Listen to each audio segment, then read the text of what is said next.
Bonjour, bienvenue sur Français Easy. Aujourd'hui dans cette vidéo, je vais vous apprendre les 10 mots à éviter lors d'un entretien d'embauche en français. Pour ceux d'entre vous qui apprennent le français pour des raisons professionnelles ou pour décrocher un emploi, dans cette vidéo, vous allez apprendre les mots à éviter pour un entretien d'embauche, pour ne pas passer pour la personne que vous n'êtes pas, c'est-à-dire une personne qui ne maîtrise pas la langue.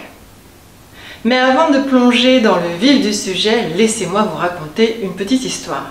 C'est l'histoire d'Anna. Anna m'a contactée pour apprendre le français. Maintenant qu'elle maîtrisait un peu le français, elle a souhaité postuler à un entretien d'embauche. Elle a souhaité postuler à un poste.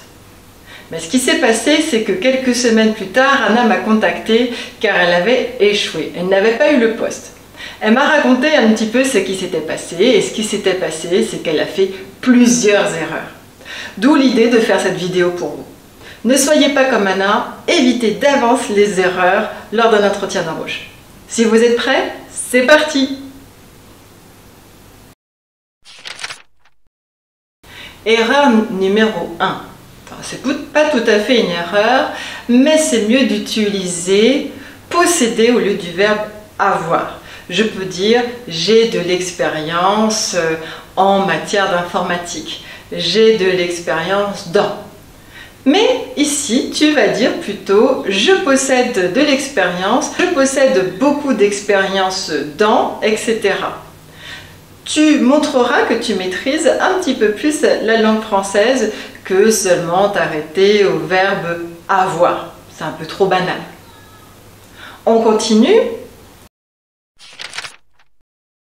Deuxième erreur à éviter lors d'un entretien d'embauche, c'est d'utiliser le mot job. C'est un anglicisme. Tu vas parler du poste. Je postule pour le poste de, je postule au poste de, puisque c'est le verbe postuler à, je postule au poste de responsable des ventes, je postule au poste de responsable hiérarchique, je ne sais pas, département finance. Donc tu vas parler du poste, ou peut-être si tu souhaites un emploi, mais pas de job, c'est pas possible. En montrant tes compétences en français, ça donnera un peu plus confiance à ton futur patron, à ton futur employeur en ce qui concerne ta connaissance de la langue française. On continue. Tu éviteras aussi le mot manager. Très bien, je sais que c'est rentré un peu dans les mœurs d'utiliser le mot manager, manager, nana, manager, nana, nana, manager, manager. Ici, tu diras peut-être plutôt responsable. Je postule au poste de responsable ou responsable hiérarchique. En utilisant le mot responsable, tu montres à nouveau à ton recruteur que tu connais les subtilités de la langue et que ton vocabulaire est suffisamment riche. Car beaucoup de candidats se limitent à des anglicismes. Ils font, on va dire, le chemin le plus facile. Les raccourcis, je sais que c'est pas toi, ni moi. Donc ne prenons pas les raccourcis. Le responsable hiérarchique. Erreur numéro 4. Beaucoup d'élèves, même en classe, que ce soit pour le plaisir, pour aller à l'université ou pour un entretien d'embauche, vous utilisez souvent actually. C'est une erreur en plus, ça n'a pas de sens ici. Tu vas plutôt dire en fait, je postule à ce poste parce que j'ai vu l'annonce. Donc en fait. N'oublie pas, actually, ça n'a rien à voir avec actuellement, c'est plutôt pour dire en fait. Ou véritablement, vraiment, mais en fait, ça sera beaucoup plus adapté. On continue? Ça va? Regarde la vidéo jusqu'à la fin pour recevoir le dernier secret pour réussir ton entretien d'embauche. Des petites erreurs que font même certains natifs par méconnaissance ou aussi par facilité. Toi, tu auras toutes les clés de main pour décrocher ton prochain emploi dans un pays francophone. On continue. Erreur numéro 5. Utilisez le mot team pour parler de ta future équipe. Oui, je sais travailler dans une team, ma précédente team, j'aime le travail de team. Non, non, non, non, non, non. Allez, on arrête ça tout de suite. On va rester toujours sur du vocabulaire français. Ici, il s'agit tout simplement de dire une équipe. Team égale une équipe en français.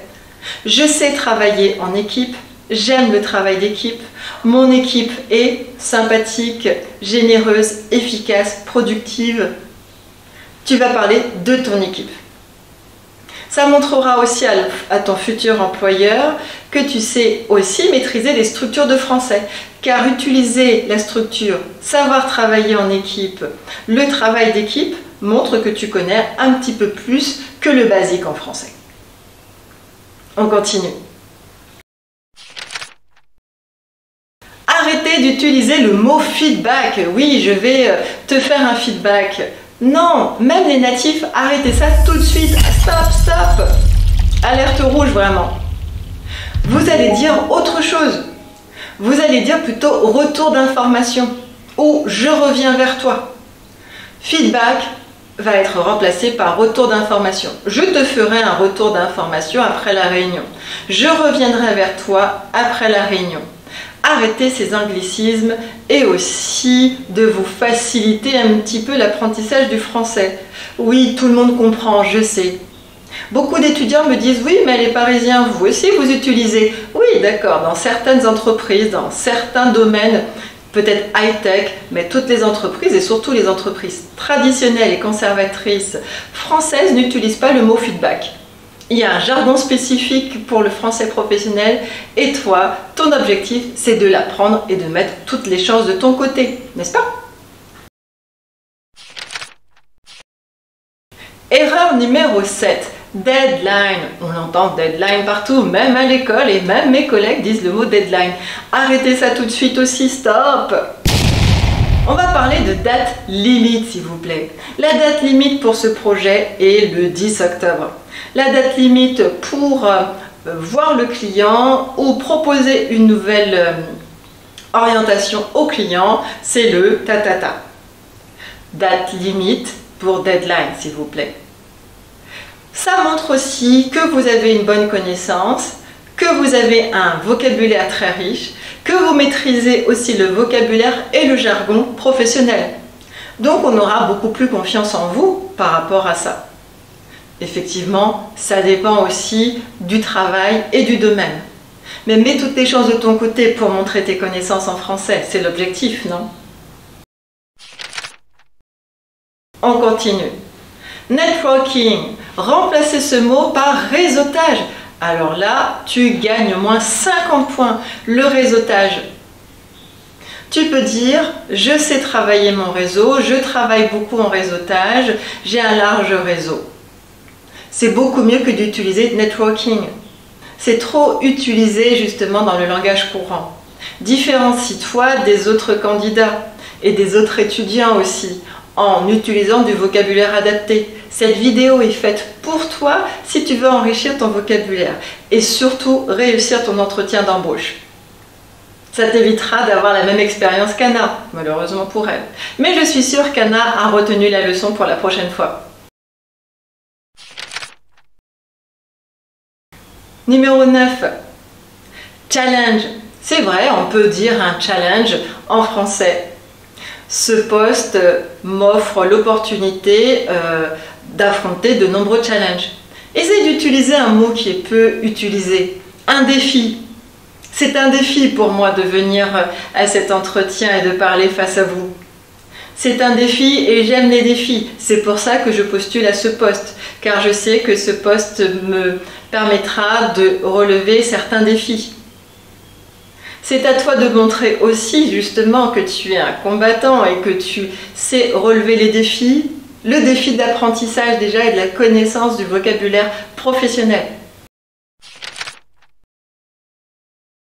Le numéro 10, skill set. Alors je l'entends tout le temps parce qu'il y a beaucoup de vidéos sur Instagram et sur les réseaux sociaux, skill set, mindset, Mireille. Oui, d'accord, je te comprends. Mais au lieu de dire skill set, utilise le mot compétence. Skill pour compétences. Et donc tu vas dire que oui, je possède toutes les compétences dont vous avez besoin pour ce nouveau poste. Je suis le candidat idéal car j'ai les compétences dans ce domaine. Parle de compétences. Et le bonus, et oui, tu as suivi la vidéo jusqu'à la fin et je t'en remercie. Et remercie-toi aussi d'avoir suivi cette vidéo car maintenant tu as les cartes en main pour éviter les erreurs. Le bonus, le numéro 11, c'est forward. Tu vas éviter d'utiliser aussi forward. Tu vas dire plutôt je vais te transférer le mail ou je vais te transférer ce courriel. Après la réunion, je vais te transférer ou je te transférerai le courriel du client. Et toi, est-ce que tu connais d'autres mots à éviter pour un entretien d'embauche?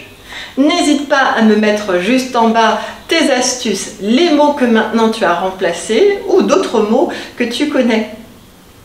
N'hésitez pas à mettre un pouce j'aime et à liker et bien sûr à vous abonner pour recevoir les toutes dernières vidéos. Tu verras juste en bas, oui juste en haut plutôt le i, où tu verras d'autres vidéos concernant la langue française, les expressions, les erreurs à éviter, mes conseils pour une meilleure prononciation et aussi mes conseils pour être éloquent et pour être convaincant à l'oral. J'espère que cette vidéo t'a plu. S'il fallait retenir une chose, c'est d'éviter d'utiliser des anglicismes. Par rapport aux 10 mots que je t'ai donnés, plus le 11e, le bonus, je pense que maintenant tu seras à l'aise pour tous tes entretiens d'embauche. N'hésite pas à pratiquer, à faire des phrases, des structures en avance, en amont, pour être beaucoup plus à l'aise le jour de ton entretien. Car l'entretien, ça se travaille bien sûr. Tu peux m'envoyer des emails pour partager avec moi ou pour réserver les prochaines classes pour travailler ta prononciation ou ton français professionnel. D'ailleurs, pour l'occasion, tu as le pack de Unlock Your Skill qui te permettra d'apprendre le français professionnel avec des modèles de lettres, des modèles de formulaires, aussi de lettres administratives, tout ce qui concerne le monde professionnel, comment parler avec ses collègues, comment se comporter et aussi bien sûr la culture française. Je vous dis à bientôt tout le monde, bisous bisous, prenez soin de vous, au revoir. J'oubliais, je voulais souhaiter aussi un bon vent et une belle aventure à l'étranger à Jerry. Un de mes élèves que j'ai accompagné pendant 2 ans, c'était 2 belles années, une belle aventure avec toi Jerry. Merci pour tes cadeaux, merci pour le moment passé ensemble. Je t'ai beaucoup apprécié et maintenant je te souhaite beaucoup de bonnes choses dans tes nouvelles aventures en Europe. Je sais que tu réussiras et je sais que tu regardes mes vidéos attentivement. Je te remercie pour tous tes compliments et n'oublie pas, fais-toi confiance car tu as toutes les compétences. Tu es fort, tu as tout ce qu'il faut, par contre il te faut bien sûr de la pratique. À bientôt Jerry, bon vent.